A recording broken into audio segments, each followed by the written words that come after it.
안녕하세요. 할머니의 그림책 이야기입니다. 오늘 이야기해 볼 책은 다음 달에는 전미화 그림책입니다. 사계절 출판사고요. 아이가 밝은 표정으로 휴지 저기 두루마리 휴지도 있고 칫솔도 있고 책을 보고 있습니다. 이렇게 여기에 보면은 차 안이에요.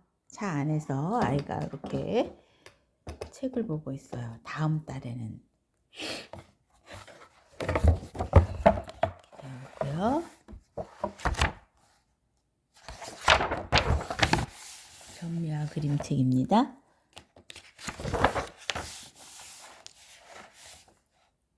한밤에 짐을 쌌다. 아빠는 이불을 두고 침낭을 챙겼다. 짐을 쌌는데 침낭을 챙겼어요. 이렇게 아이하고 손을 잡고 아빠가 큰 짐을 지고 이제 갑니다. 어디로 갔냐면요. 이렇게 차 있는 곳으로 갔어요.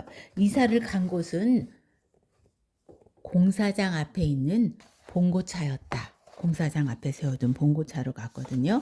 무슨 학원이라고 써 있어요.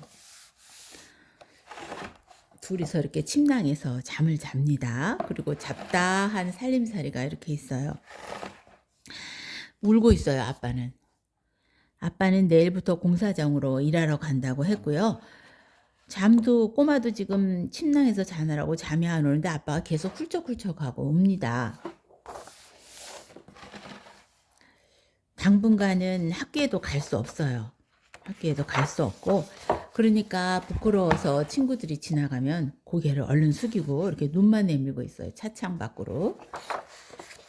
점심때가 됐어요. 점심때가 되니까 아빠가 반찬통에다가 음식을, 그것도 도시락도 아니고 반찬통에다가 음식을 가지고 오면서 비빔밥이야 하셨어요. 근데 음식이 막 섞여 있어서 얘는 먹기 싫었어요.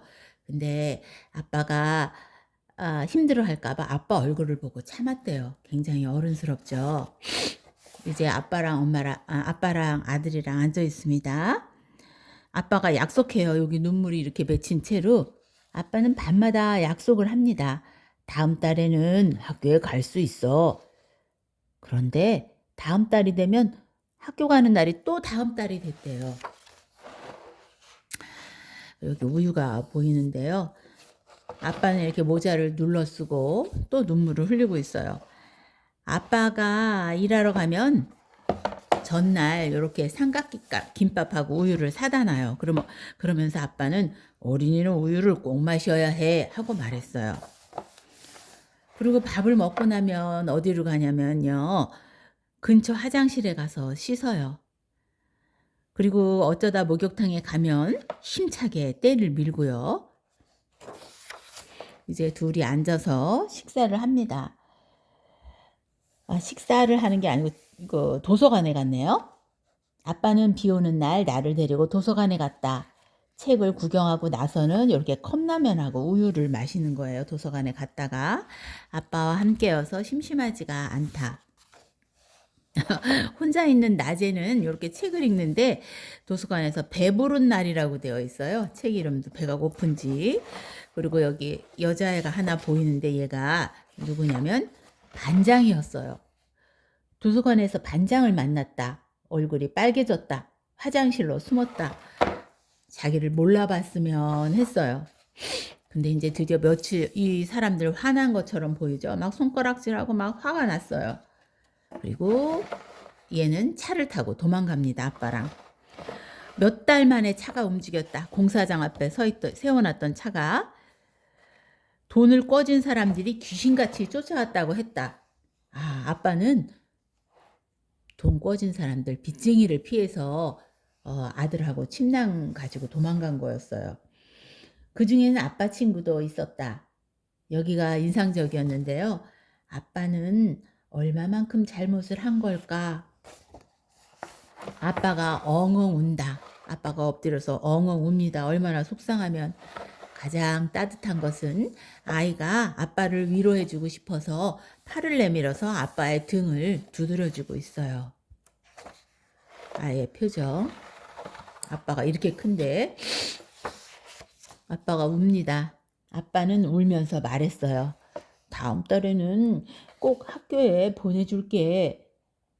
아빠는 자기가 이렇게 힘든 처지에 있지만 자기 마음보다는 아이의 마음을 먼저 알아주고 보듬어 줍니다. 자기의 힘든 마음보다는. 어, 아이는 또 어떠냐면 아빠가 울지만 않는다면 학교는 다다다다다다 다음 달에 가도 되는데 아빠가 불쌍하다. 아이는 또 자기의 마음보다는 학교에 못 가는 자기 마음보다는 아빠가 슬픈 마음, 그 마음이 더 헤아립니다. 그 마음을 더 헤아립니다. 참 예쁜 부자예요. 차에서 아이가 책을 읽고 있습니다. 여기 이렇게 공원에 이 뭐라 그래 수도가 있고요.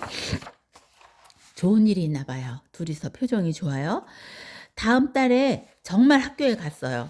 아빠는 이제 울지 않아요. 어느 정도 문제가 해결됐나 봐요. 최소한의 문제는. 자, 아이와 아빠가 이제 의기양양합니다. 눈물도 이제 없고 애도 좋은 표정. 다음 달에는 작은 방을 구할 수 있을 거야. 아빠가 말했어요. 나는 힘차게 고개를 끄덕인다. 해피엔딩이라고 해야 하나요? 근데 이게 아이가 아빠에 대한 굳은 신뢰를 갖고 있다는 걸 느껴졌어요. 이렇게 힘든 상황에서도 아이의 마음을 더 중심에 놓고 아빠는 아이를 끝까지 보듬고 보살핍니다. 자기가 현재 수준에서 할 수 있을 만큼의 수준을 최선을 다해서 보살핍니다.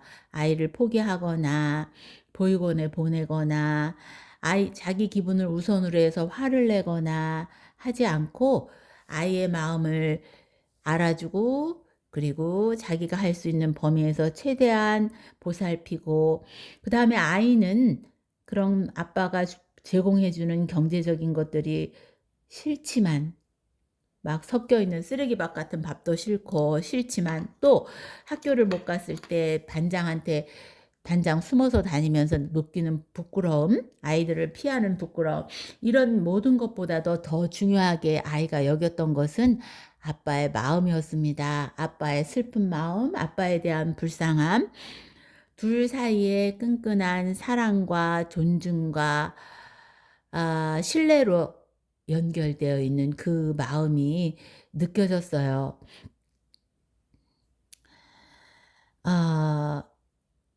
솔직히 인생에서 어떤 일이 벌어질지 모르고 하지만 벌어지는 상황에서 서로 소중하고 귀하다 이런 느낌을 받을 수 있도록 서로의 마음을 알아준다면 인생은 어떤 일이 벌어질지 어차피 모르니까요. 그대로 감당을 해나갈 수 있을 것 같습니다.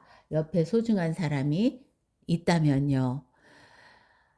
소중한 사람들의 마음을 알아주고 사랑이라는 게 내가 내 삶에서 어떤 문제가 일어날 때마다 중심에 놓는 것이 나이면 나를 사랑하는 거고 이렇게 아들이면 아들을 사랑하는 것이라고 생각합니다.